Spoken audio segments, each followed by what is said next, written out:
बेरोजगारी बंद करो, बंद करो, बंद करो, आउटसोर्सिंग बंद करो, बंद करो, बंद करो, आरक्षण की हत्या बंद करो। बंद करो, बंद करो। आने वाले समय में हम लोग एक टेबल में बैठ के एक थाली में खाना खा के अपने भाइयों के साथ चर्चा करा के अपनी एकता को भी बनाएंगे, अपने भाईचारे को भी बनाएंगे और सरकार की साजिशों से अपने लोगों को खबरदार भी करेंगे और इन साजिशों को खत्म भी करेंगे। ऐसा भी हमारा प्रयास जारी रहेगा। हम ये जुल्म बर्दाश्त नहीं करेंगे। अब हम इस जुल्म का हिसाब वोट की चोट से भी करेंगे और जो लाठियां चली है बिहार प्रदेश में, मैं चैलेंज करके कहना चाहता हूं पटना की बिहार की सरकार को, आपके ताबूत में आखिरी कील ठोकने का काम बीमारी में आजाद समाज पार्टी के लोग करेंगे। अब हमें किसी बंदर की जरूरत नहीं कि वो रोटियों को बंटवारे में इंसाफ करे। हम सरकार की नीयत को जानते हैं, समझते हैं। हमें सरकार की नीयत पे खोट है। अगर सरकार तानाशाही करेगी, गुंडागर्दी करेगी तो हमारे ही लोग इस सरकार को पहले भी एक वोट से माननीय बहन जी ने सरकार गिरा दी थी। आने वाले कल में एक एक वोट बहुत कीमती है। एनडीए याद रखे, हमारे लोग जितने समाज के साथ खड़े हुए, जितने वो सांसद बन के गए SC ST के, अगर अपने समाज के साथ खड़े हो गए तो ये सरकार जमीन पे पड़ेगी। इस बात को आप याद रखें। आउटसोर्सिंग बंद करो, बंद करो, बंद करो, आरक्षण की हत्या बंद करो, बंद करो, बंद करो, आरक्षण की हत्या बंद करो, बंद करो, बंद करो, आरक्षण की हत्या बंद करो, बंद करो, बंद करो। जातिगत जनगणना कराओ, करो, जिसकी जितनी संख्या भारी, उसकी उतनी जिम्मेदारी, जिसकी जितनी संख्या भारी, उसकी उतनी जिम्मेदारी। आरक्षण पर डकैती बंद करो, बंद करो, बंद करो, लाठी गोली से नहीं डरेंगे, नहीं डरेंगे, नहीं डरेंगे, ये लाठी गोली से नहीं डरेंगे, नहीं डरेंगे, नहीं डरेंगे, ये लाठी गोली से नहीं डरेंगे, नहीं डरेंगे, नहीं डरेंगे, गुंडागर्दी बर्दाश्त नहीं करेंगे। नहीं करेंगे, नहीं करेंगे। जोर जुल्म की टक्कर में, संघर्ष हमारा नारा है, जोर जुल्म की टक्कर में संघर्ष हमारा नारा है। ये लूट बंद करो, बंद करो, बंद करो, हमारी एकता तोड़ना बंद करो, बंद करो,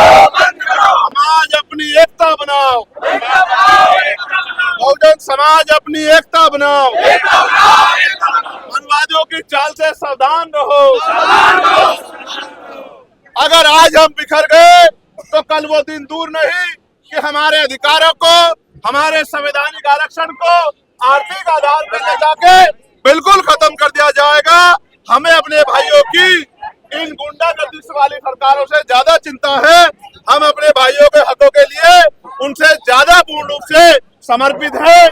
हम अपने भाइयों के अधिकारों की रक्षा करना जानते हैं और जैसा मैंने कहा, आने वाले समय में हम लोग एक टेबल में बैठ के एक थाली में खाना खा के अपने भाइयों के साथ चर्चा करा के अपनी एकता को भी बनाएंगे, अपने भाईचारे को भी बनाएंगे और सरकार की साजिशों से अपने लोगों को खबरदार भी करेंगे और इन साजिशों को खत्म भी करेंगे। ऐसा भी हमारा प्रयास जारी रहेगा। मैं आप सबका धन्यवाद करता हूं और क्योंकि नजर बनाए रखिए, हमारे लोग आज सड़कों पे उतरे हैं तो नेताओं की जिम्मेदारी है कि वो भी घर में ना बैठे, लाठी गोली मुकदमे से ना डरे। जिस समाज के लिए राजनीति कर रहे हैं, जब वो समाज सड़कों पे है और वो समाज सामना कर रहा है, हमारी माए बहनें सड़कों पे उतरी है, हमारे नौजवान भाई बड़े बुजुर्ग सड़कों पे उतरे हैं, तो हम लोग अंदर कैसे बैठेंगे? हम लोग भी उनके बीच में रहेंगे, अपनी आवाज को उठाते रहेंगे, लाठी गोली मुकदमों जेल से नहीं डरेंगे, अपने अधिकारों के लिए रक्षा करते रहेंगे। हम वतन पे मरने वाले लोग हैं, हम अपने समाज, अपने अधिकारों मरने वाले लोग हैं। हम बहुजन समाज को एकजुट भी बनाएंगे और अपने अधिकारों की रक्षा भी करेंगे। मैं आप मीडिया के साथियों का धन्यवाद करता हूं। आपकी वजह से आज समाज सड़कों पे उतर गया है। सरकार चेत जाए, अब हम ये जुल्म बर्दाश्त नहीं करेंगे। अब हम इस जुल्म का हिसाब वोट की चोट से भी करेंगे और जो लाठियां चली है बिहार प्रदेश में, मैं चैलेंज करके कहना चाहता हूं पटना की बिहार की सरकार को, आपके ताबूत में आखिरी कील ठोकने का काम बीमारी में आजाद समाज पार्टी के लोग करेंगे। हम ना किसी से भीख मांगते, हम ना किसी से भीख मांगते, हम अपना अधिकार मांगते, हम ना किसी से भीख मांगते। इस सरकार ने 3 दिन में EWS लागू कराया था। ये सरकार की नीयत में खोट है। ये हमारे भाइयों को देना कुछ नहीं चाहती, बस हमारे अधिकारों को खत्म करना चाहती है। कुछ लड़ाइयाँ ऐसी होती हैं जो समाज हित में लड़नी पड़ती। जब समाज कोई फैसला ले लेता है तो पार्टियों को पीछे जाना पड़ता है, समाज के साथ खड़ा होना पड़ता है। जब हम लंबे समय से सुप्रीम कोर्ट को देखते हैं, जब हम लंबे समय से भारतीय जनता पार्टी को देखते हैं, जब हम लंबे समय से उनकी सरकारें देखते हैं, जब हम लंबे समय से इस देश में वंचित वर्गों के अधिकारों का जो कुठाराघात हो रहा है उसको देखते हैं, जब हम अपने लुटते हुए अधिकारों को देखते हैं तो हमें समझ आता है। मैं आपको याद दिलाता हूं, डॉक्टर बाबा साहब अम्बेडकर ने कहा था कि संविधान कितना भी अच्छा क्यों ना हो, चलाने वाले हाथ अच्छे नहीं होंगे, उनकी नीयत अच्छी नहीं होगी, उनकी नीति अच्छी नहीं होगी तो अंततः संविधान बुरा साबित होगा। आज हम ये देखते हैं जिस तरह से लेटर एंट्री करके, जिस तरह से निजीकरण करके, जिस तरह से संविदा ठेकेदारी आउटसोर्सिंग करके आरक्षण को पिछले चोर दरवाजे से खत्म किया जा रहा है, ये किसी छिपा हुआ नहीं है। अभी भी 2 दिन पहले हमने जोरदार तरीके से विरोध किया, तब जाके 45 ज्वाइंट सेक्रेटरी जो चुपचाप बन रहे थे पिछले दरवाजे बंद हुए, और अभी भी सिंगल पोस्ट निकाल कर जिस तरह से आरक्षण की धज्जियां उड़ाई जा रही है, ये भी छिपा हुआ नहीं है। आज का जो बंद है, ये बंद सरकार को चेताने के लिए, सरकार को संदेश है, राज्य सरकारों को भी और केंद्र सरकारों को, कि वो दिन चले गए कि एक लाठी से कोई पूरे गांव को हेक देता था, वो दिन चले गए। अब हम लोग तैयार हो चुके हैं, अब कहीं से भी एक भी अधिकार हम लोग अपना जाने नहीं देंगे। आरक्षण पे चोरी, आरक्षण की हकमारी नहीं चलेगी, हमारे अधिकारों पे जो डाका डाला जा रहा है वो नहीं चलेगा। जब समाज सड़कों पे घूम रहा है तो नेता ही बाहर बंगलों में क्यों रहे? नेता को भी सड़कों पे रहना चाहिए। मैं 2-3 जगह घूम के लोगों को आश्वस्त करके, जो लाठियां बिहार में चली उनकी जानकारी लेके, तमाम तरह से उन पे जो है सवाल खड़े करके, जिस तरह से बीमार में आजाद समाज पार्टी के नौजवानों को हाउस अरेस्ट किया गया, थानों में बंद किया गया, उनकी गाड़ियां रोकी गई, तमाम अधिकारियों से लड़ता हुआ अपने वॉर रूम का संज्ञान लेके अब यहाँ हूँ पिछले लगभग 1 घंटे से, इस बात के साथ कि हम जुल्म जाति स्वीकार नहीं करेंगे और हम आरक्षण पे किसी भी तरह का हमला स्वीकार नहीं करेंगे। मैं एक बात और स्पष्ट करना चाहता हूँ, ये हमारे भाइयों का मामला है। हम बेवकूफ नहीं कि अपने भाइयों से लड़ेंगे, हम अपने भाइयों से, डीएससी के जो भाई हैं, इस आंदोलन के बाद उनसे भी बैठ के बात करेंगे, और अगर कहीं कुछ ऐसा लगता है कि कहीं कहीं ऊपर अप डाउन हो रहा है तो उसको बैठ के सुलटाएंगे। अब हम इतने पढ़े लिखे हो गए कि हमें किसी तीसरे की जरूरत नहीं कि वो आके हमें हमारा इंसाफ करे। अब हमें किसी बंदर की जरूरत नहीं कि वो रोटियों को बंटवारे में इंसाफ करे। हम सरकार की नीयत को जानते हैं, समझते हैं, हमें सरकार की नीयत पे खोट है। हमें ऐसा लगता है आने वाले कल में आरक्षण को, जातिगत जो आरक्षण मिला है उसको आर्थिक आधार पे ले जाके, पहले जो ईडब्ल्यूएस किया गया, जो आरक्षण पे बहुत बड़ा हमला था, जिसको तमाम पार्टियों ने समर्थन किया था राजनीतिक बचाव में, जो कि गलत था, और अब जो है एक और जो फॉर्मूला और उसके बाद कोई नया फॉर्मूला लाके इस देश में जो बाबा साहब अम्बेडकर ने संवैधानिक आरक्षण दिया है, संरक्षण के तौर पे, हिस्सेदारी के तौर पे, उसे खत्म करने का प्रयास किया जा रहा है। हम लोग इसे किसी कीमत पे खत्म नहीं होने देंगे।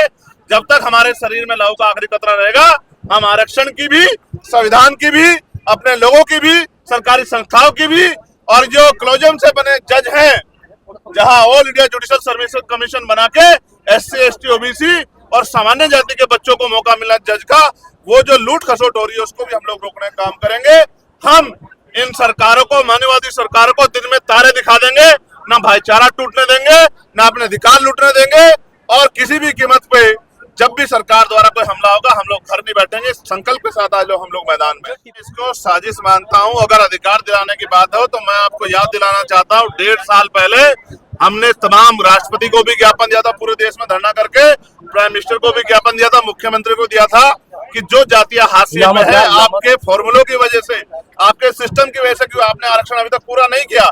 भाई 15% आरक्षण शेड्यूल कास्ट को है, 4 या 5% मिला है, 27% आरक्षण ओबीसी को है, 6 या 7% पूरा हुआ है क्लास 1 से ले क्लास 4 तक, और 7% करीब आरक्षण, 7.5% आदिवासियों को, उसमें से 3 या 4% पूरा हुआ। आज तक आपने हमारे हकमारी को रोका ही नहीं। जो डकैती हमारे अधिकार है उसको आपने रोका नहीं, तो आपकी मनसा पे हमें शक है। हमें अपने भाइयों को अगर अधिकार मिलता है उसका कोई विरोध हम लोग नहीं करते। हम तो चाहते हैं कि हमारे भाइयों को अधिकार मिले और हमारी जो एकता है वो बनी रहे, लेकिन हम उनको सरकार की कठपुतली नहीं बनने देना चाहते। मैं अगर कोई टिप्पणी करता है कम पढ़े लिखे, काम नहीं करते, नौकरी करते, मैं इस बात को स्वीकार नहीं करता। हमारा समाज है, हमें उसका हाथ पकड़ के ऊपर उठाना है, हमें उनकी हिस्सेदारी का ध्यान रखना है, लेकिन हम अपने लोगों में बंटवारा नहीं होने देंगे। इस बात को भी सुनिश्चित करना, संकल्पित करना हमारी जिम्मेदारी है। आप एक मजबूत आवाज के रूप में उभरे हैं पार्लियामेंट के भीतर और तमाम मुद्दों पे आपने अपनी बात रखी। क्या बदला पिछली बार से इस बार? आप सब लोग गवाह हैं। आप बताओ, पार्लियामेंट में सबसे पहले सरकार को ललकारने का काम चंद्रशेखर आजाद ने किया था, नहीं किया था? क्यों किया था? क्योंकि हम सरकार से को समझते हैं, सरकार को जानते हैं।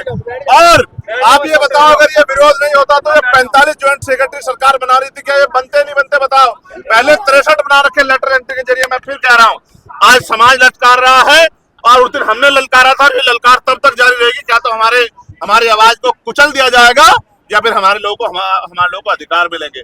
हम बेवकूफ लोग नहीं है, हम बाबा साहब अम्बेडकर को मानने वाले लोग हैं। और सत्ता में बैठे लोगों को देखिए, किसी प्रदेश में लाठी नहीं लगी। अभी सबसे पहली लाठी अगर लगी तो बिहार में एनडीए की जो सरकार है उनके नेतृत्व में लगी, जिस सरकार ने आदेश दिया कि लाठियों से पीटो, आंदोलन कुछ लो। और उसका परिणाम देखिए, एक एसडीएम को पीट दिया। उनको पीटना है, उनको ये नहीं देखना कि वर्दी से बाहर जो है वो SC ST OBC है, कोई अधिकारी कर्मी, उनको पीटना है। उनका लक्ष्य है पीटना। वो लाठियों से हम लोग डरने वाले नहीं।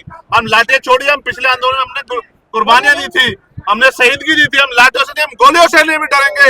अगर समाज के अधिकार बचाने की बारी आई, हम बाबा साहब को मानने वाले लोग हैं, हमारे और काशीराम साहब को मानने वाले लोग हैं, हम रामसू वर्मा जी को मानने वाले लोग हैं, हम दीना माना वाल्मीकि जी को मानने वाले लोग हैं। मैं आपको स्पष्ट कर दूं, लाठी क्या, गोली भी चल जाए, हमारे खून का कतरा भी बह जाए, हम अपने अधिकारों को इतनी आसानी से सरकारों को छीनने नहीं देंगे, लूटने नहीं देंगे। मैं फिर आपको कह रहा हूं कि लाठी गोलियों का हिसाब आने वाले समय में समाज सूझ समेत करेगा। इस बात का भी मैं सरकार को वचन देता हूं और मैं सरकार को भी चेताता हूं। शांतिप्रिय आंदोलन है, संवैधानिक आंदोलन है, मर्यादित आंदोलन है। इसको कुचलने का, साजिश करने का काम अगर किसी भी सरकार ने किया, मैं चंद्रशेखर आजाद, भीम आर्मी आजाद समाज पार्टी के कार्यकर्ता होने के नाते वचन देता हूं कि उस सरकार को तख्ता पलट करके रख देंगे हम लोग। मैं फिर कहता हूं, अब वो दिन चले गए कि हमारे खून से भी होली खेलेगा। अब वो दिन नहीं रहे, अब वो दिन चले गए। और फिर मैं कह रहा हूं, एनडीए सतर्क हो जाए। एनडीए में भी जो हमारे लोग उनको समर्थन करके बैठे, वो भी अपने समाज के लिए एकजुट खड़े हैं। अगर सरकार तानाशाही करेगी, गुंडागर्दी करेगी, तो हमारे ही लोग इस सरकार को पहले भी एक वोट से माननीय बहन जी ने सरकार गिरा दी थी। आने वाले कल में एक वोट बहुत कीमती है। एनडीए याद रखे, हमारे लोग जितने समाज के साथ खड़े हुए, जितने वो सांसद बन के गए SC ST के, अगर अपने समाज के साथ खड़े हो गए तो ये सरकार जमीन पे पड़ेगी। इस बात को आप याद रखें।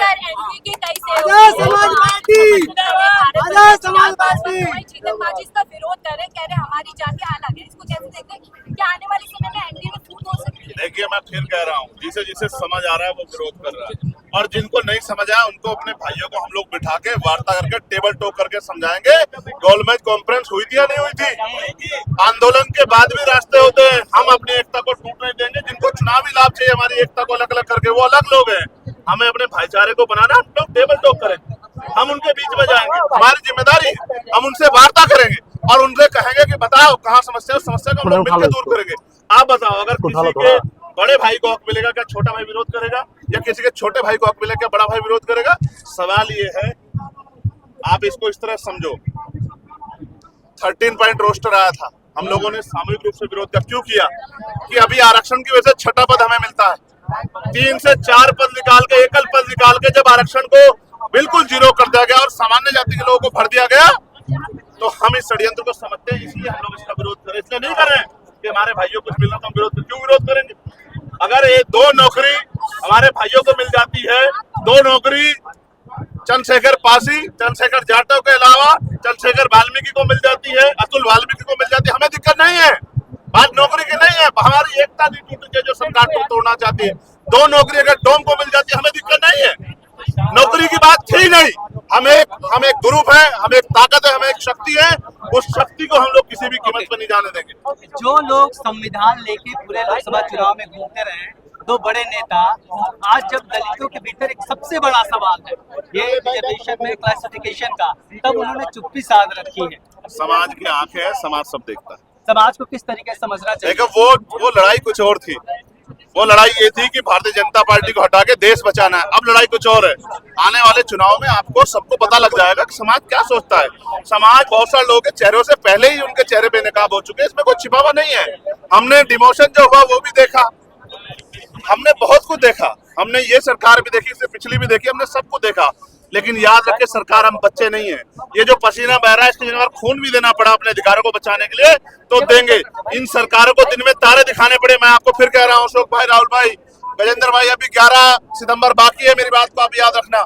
एक दिन में अगर सरकार नहीं सुनेगी तो 11 सितंबर को सुनेगा। और मैं वचन दे कह रहा हूँ जिस दिन पार्लियामेंट का सेशन आएगा इतनी ताकत से हम लोग उतरेंगे कि सरकार को मजबूर कर देंगे कि संविधान के आरक्षण को संविधान की 9वीं सूची में डाला जाए और पूरा बैकलॉग भर के ये जो हमला हो रहा है इस हमले को बंद किया जाए।